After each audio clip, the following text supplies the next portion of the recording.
Ya, selanjutnya pada periode ini saya akan menjelaskan stakeholder in project konstruksi. Paling enak memang kalau kita bicara stakeholder in project konstruksi, saya lebih suka kalau juga bicara project life cycle. Ya, project life cycle. Jadi pada saat kita bicara project life cycle, dasarnya adalah waktu, time, di mana di situ kita bagi menjadi beberapa fase. Ada fase inisiasi atau initiation, ada fase design, ada fase construction, ada fase operation and maintenance. Ini adalah project life cycle, dalam arti project konstruksi ya. Nah, pada saat kita bicara stakeholders yang terlibat di project, ini paling bagus kalau kita lihat fase per fase ini, karena semoga menjadi lebih jelas. Pada saat fase inisiasi, yang paling banyak berperan adalah owner. Pada saat owner mau membahasakan dalam bentuk proposal atau TOR, ini adalah salah satu contoh TOR, kalau dia punya kemampuan, akan dia kerjain sendiri si owner itu. Tapi kalau tidak, dia akan ngambil namanya konsultan di sini.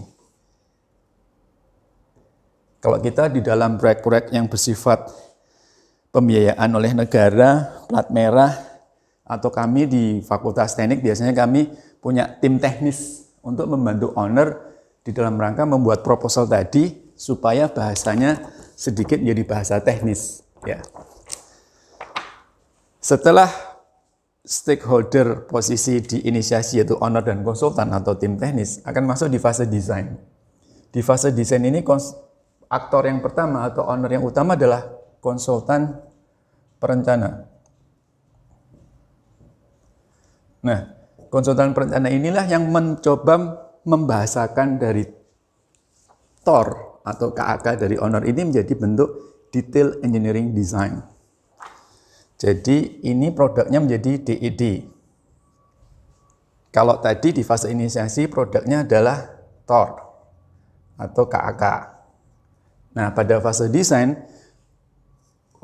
sebagai stakeholder utama adalah konsultan perencana. Dia akan mencoba menjadi DED. DED itu apa? Detail Engineering Design. Nah, dari DED ini akan berpindah ke fase selanjutnya, yaitu fase konstruksi. Fase konstruksi sebagai aktor utamanya adalah kontraktor. Biasanya dia juga ada subkontraktor. Ada lagi adalah konsultan pengawas. Ada material supplier. Ini yang mensuplai kayak pasir, semen, ya bersifat bahan material atau bahan bangunan. Ada juga sifatnya adalah equipment supplier. Equipment supplier ini mungkin yang mensuplai alat-alat seperti tower crane, bar bender, bar cutter, atau concrete pump dan sebagainya. Dan ada juga supplier tenaga kerja.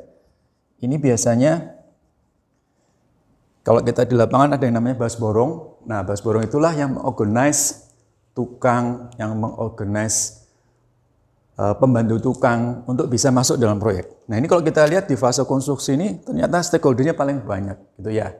Memang secara energi pun kalau kita lihat secara energinya itu di fase konstruksi paling besar energinya. Setelah itu akan turun lagi posisinya. Itu kalau kita lihat energi pada masing-masing fase ini posisinya ya. Nah, di dalam fase konstruksi ini, kalau tadi di fase desain dokumennya adalah DED, di fase ini sangat banyak. Ada laporan mingguan, ada laporan bulanan, ada namanya shop drawing, ada namanya as-built drawing, gitu-gitu. Nah, ini menjadi salah satu dokumen-dokumen yang harus ada. Termasuk kalau dulu misalnya kita ada namanya rencana mutu kontrak. RMK.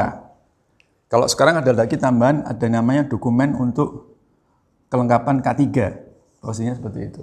Nah, itu adalah salah satu dokumen-dokumen yang dihasilkan di fase konstruksi atau fase construction.